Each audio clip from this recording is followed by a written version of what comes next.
Alright, so in this video we're going to pull the oil pickup. We're going to run a ridge reamer around the tops of the cylinders to take the ridge off so that we can get the pistons and rods out.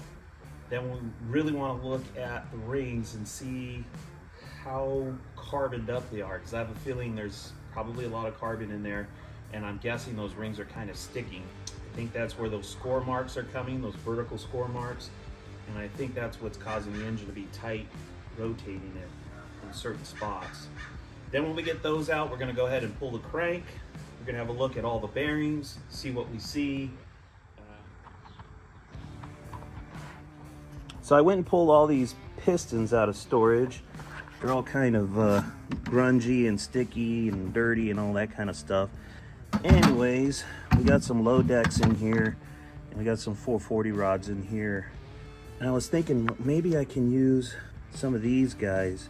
This is a flat top. It's probably the same thing that I have in the motor now, but we'll take a measurement from the ring landing to the top of the piston just to see if this one's taller. Pretty sure it's not.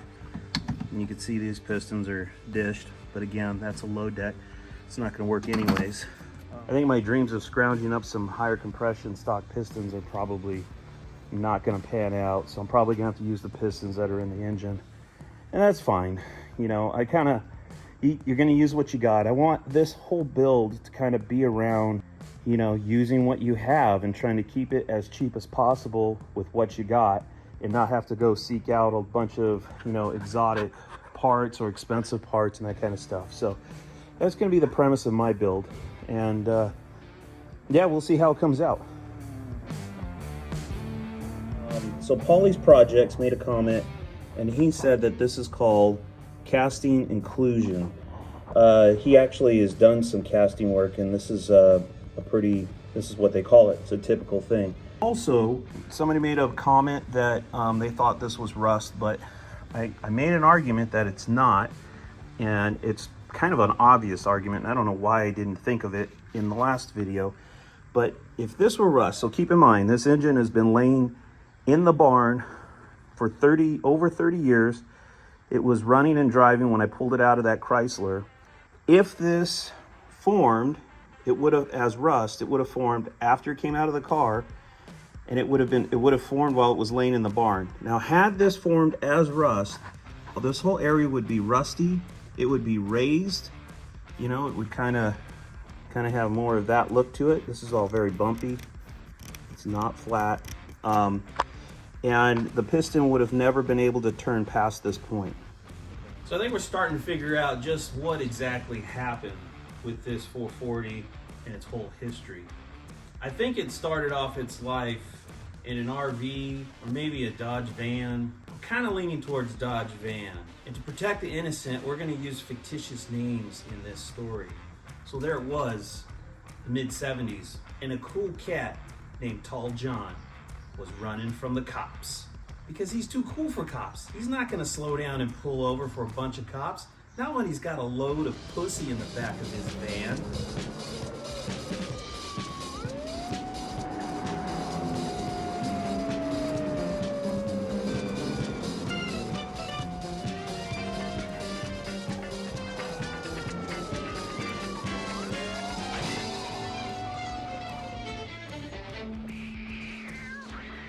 Just say, unfortunately, the cop chase came to an end, and the van was impounded, and it ended up in a junkyard somewhere. All right, so let's go over some expenses.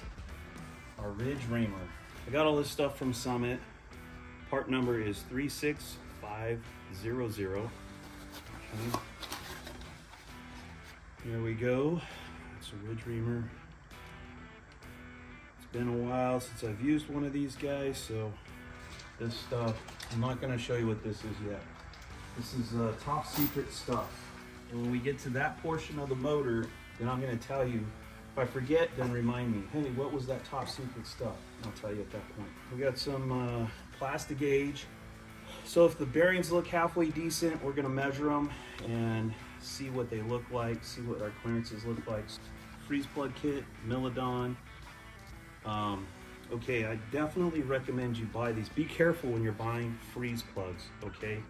Because some of them, see if you could see this. See how deep these are? These are nice and deep. In my opinion, that's what you want. That's the best ones. A lot of times these freeze plugs come shallow. See the difference? These suck. Because they're so shallow, you go to put them in, they get a little cockeyed, and then they'll leak, or they'll go sideways on you, you gotta pop them back out, and then it's like, oh, I don't know if I damaged it, and it's not gonna seal now. So these ones are nice and thick, and when they go in, they stay straight because the flange on it is so thick.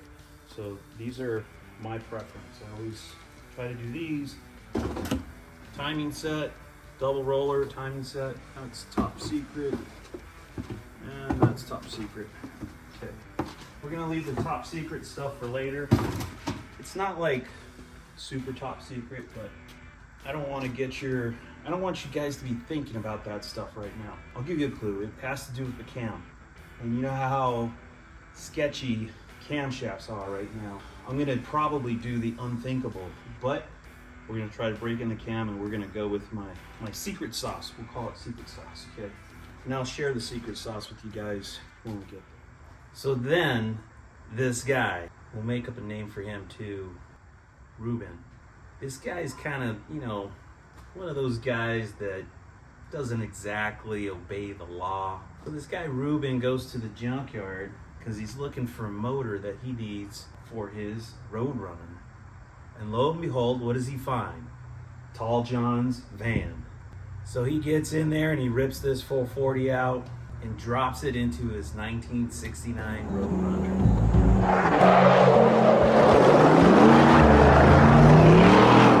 So one of the problems Ruben had, he listened to this radio show. And this radio show made you believe that the power you possessed under the hood of your Mopar is the ultimate power. It is the gateway to freedom of the mind and of the soul. And Ruben lost himself listening to this radio show called Talking Mopars. The last American hero, the electric centaur, the demigod, the super driver of the Golden West. Two nasty Nazi cars are close behind the beautiful lone driver. The police numbers are getting closer, closer, closer to our soul hero in his soul mobile. Yeah, baby, they're about to strike. They're gonna get him, smash him, rip the last beautiful free soul on this planet. He believed he could do anything, and he believed he was the fastest car on the road.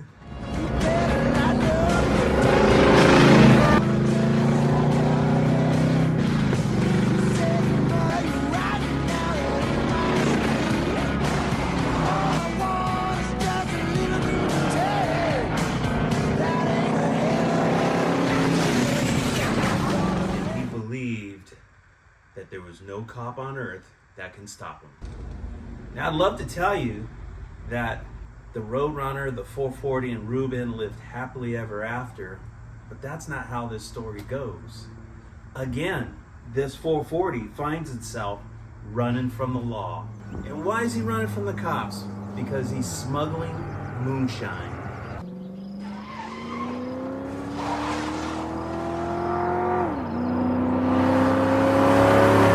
As he's running down the highway, trying to make it to the state line, wouldn't you know it, Sheriff Just Mopar Joe is on his tail.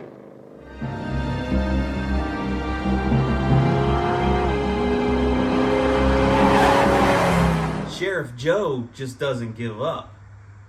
Why? Because he's got a 440 of his own. I'm gonna stick right up your ass this time, buddy. What's he got under that hood? Driver's no slouch either. All Ruben needs to do is cross the state line into Muscle City Madness, that lawless town in Arizona where moonshine is legal. And the only man standing in his way is Sheriff just Mopar. Keep going, partner, because my top end is unlimited.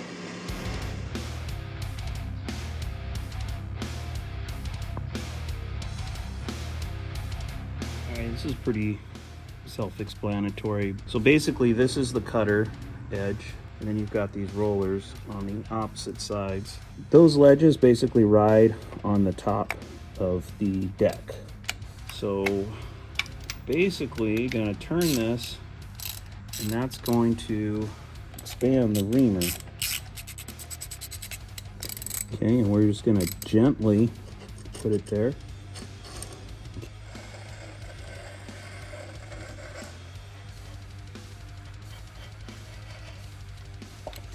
All right, so you can see right here, the silver area, that's where it's making a cut. So obviously the diameter is smaller here than it is down here.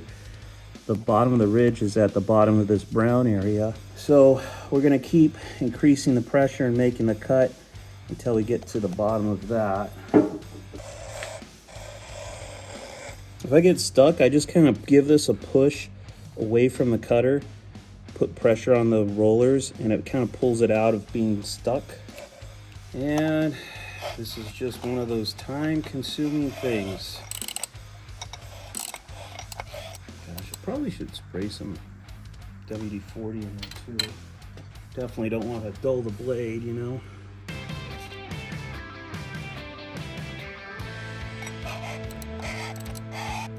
If you're at all wondering why I'm using a ridge reamer, the whole purpose of this is to knock this edge off, because when we pull the pistons out, when we knock the pistons out of here, you don't want that ring catching that edge, because then that'll bend the piston ring landing, you know, and damage it, possibly break a ring. So what you're trying to do is get this nice and smooth so there's no transition. So when you pull the piston out, the rings don't get hung up. That's the only reason you're really doing this using this ridge reamer. If I wasn't taking this engine apart, I wouldn't even bother doing this. I would just leave it and run it, because, you know, this is taking up space, so I'm actually gonna lose compression here by taking material off. Not a ton, it's not a big difference, but, you know, it's marginal.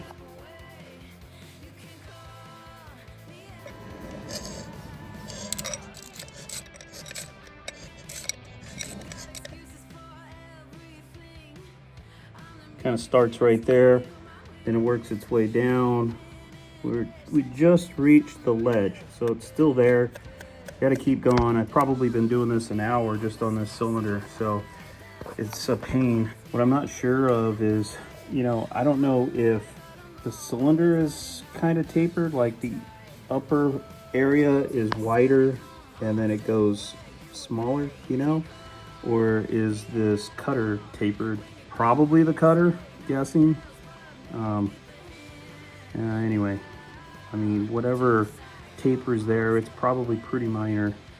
So I'm just gonna keep going.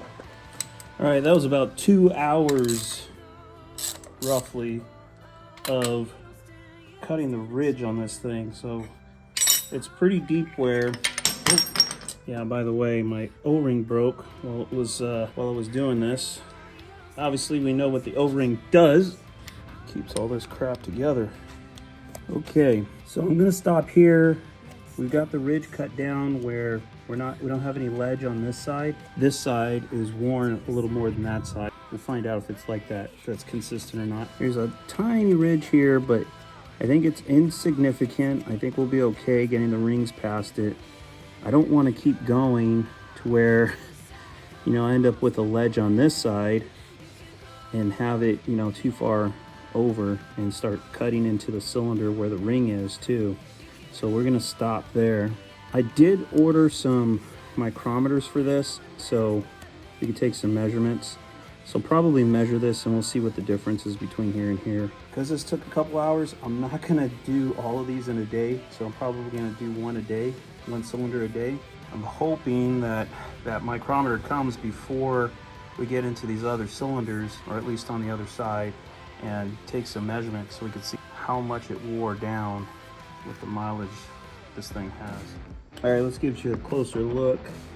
Yes, this is a cylinder with the casting inclusion.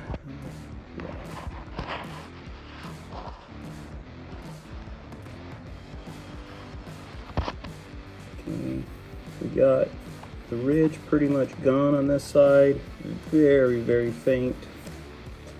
Come around to the other side, we still have ridge.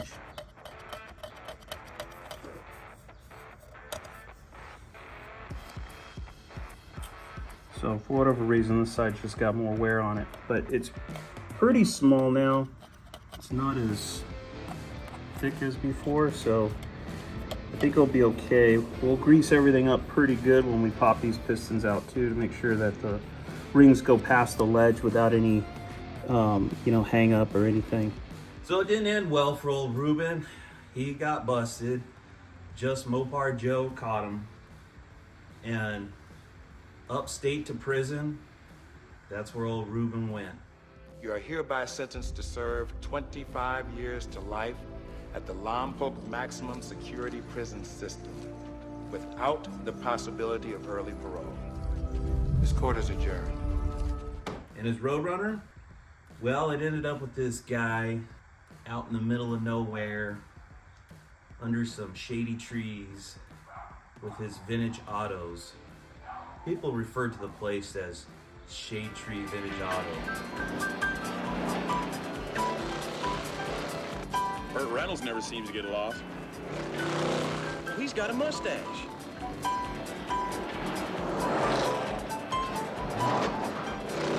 That Roadrunner got parted out. And the 440? Some cat down in San Diego picked it up.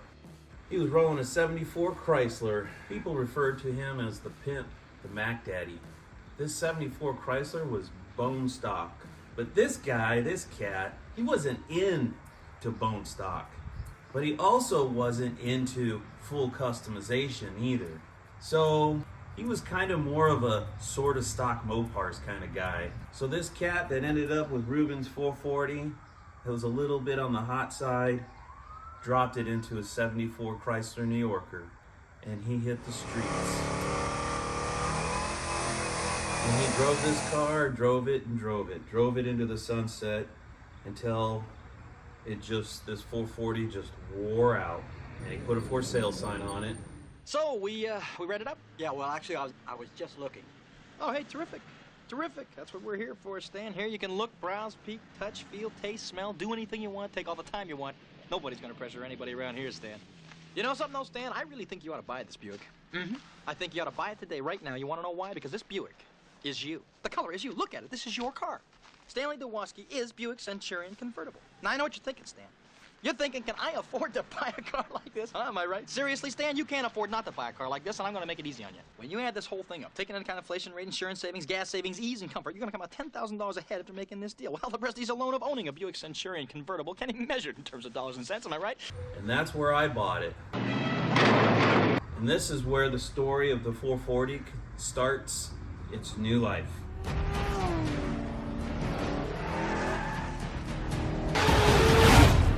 So this is the great thing about this hobby is, man, there is so much to learn. There's way more than I can ever possibly know. So this comes from Rodney Bird, one of the guys that views my channel and put in this comment. All right, so if you saw in one of the last videos, I had made comments about the letters being stamped on here. This one being a D, that one's a D, and this one I think was a C or something like that. Anyway, I was kind of confused and thinking maybe something happened to this engine, and you know, the pan was throwing me off too, that maybe something detrimental happened to this thing and the pistons had gotten changed and somebody marked them for some reason and I had no idea what it was for. But Rodney said this was actually a factory thing.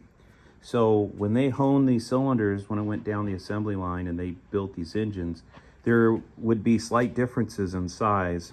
So they actually built pistons that were different in diameter.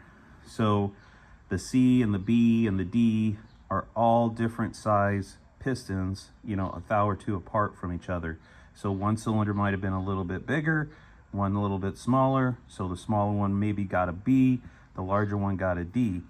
And what they would do after they measured these things, they would mark the block. And this was funny. I'd actually started to make comments about seeing some sort of identification on the side of the block. So Rodney actually pointed out that they painted on the side of the block the letters depending on the bore size, to let the assembly guy know which piston to drop into each hole. And I had noticed these guys, I even commented on it, and then I deleted that out of the final edit because I really wasn't sure what these were. I knew it was some sort of markings, and it was too difficult to distinguish like what these letters are. But you can see here, that's clearly a D. This would have been a D because that's a D is in that hole. This is also a D, and this is a B. And so that told the assembly line. And by the way, these letters would have been on the block prior to paint. And then we go to the other side, you can see same thing. There's the C. That one's pretty much gone. That looks like a B. That's either that's probably a B also. And we can check by looking here. B, B, C, and D. So that was a D that would have been there. So pretty cool, huh? Anyway, it's gonna get all erased once it gets painted, so we won't be able to see it. But so it was pretty cool to be able to capture that and correlate and know why we have letters on the pistons. I actually had suspected something like that. Not the correlation between the letters on the block and the pistons, but I was speculating that this was from the factory. So when I came to look over here at my other pistons, and maybe they're just too grimy, I don't see any letters on it. But, oh wait, there's a 7. I didn't notice that before. There's a 7. Oh look, there's a C. Huh, there is markings on these. Okay, well, I didn't notice the markings on these, but, oh crap, really? My freaking brand new O-ring snapped. Just sitting in here. That blows.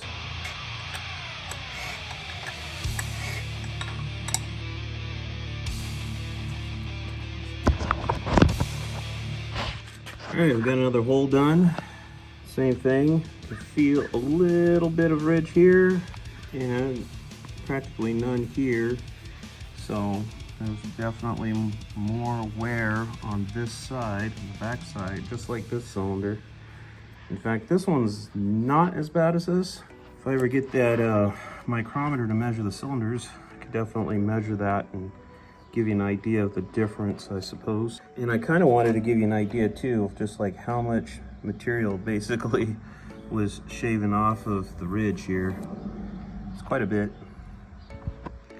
So, but we are gonna hone this a little bit.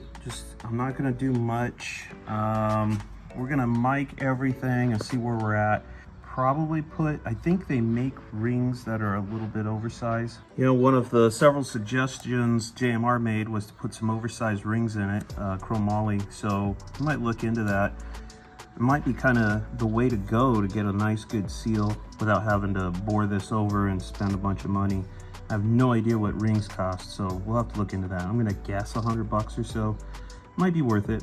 We'll look into that. We'll get everything mic'd. That's what's gonna make the big difference. I don't wanna order bearings or rings yet until I mic everything out. And then once we have some numbers, we can make some better decisions as far as what we might be able to reuse or what we need to replace. I wouldn't mind getting a little bit better compression. You know, if we have some new rings, then maybe these rings are wore out given all the rest of the wear that we see evident on the motor.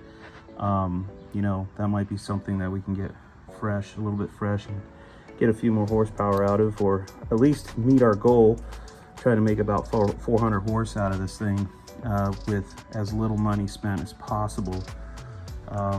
So anyway, that's that.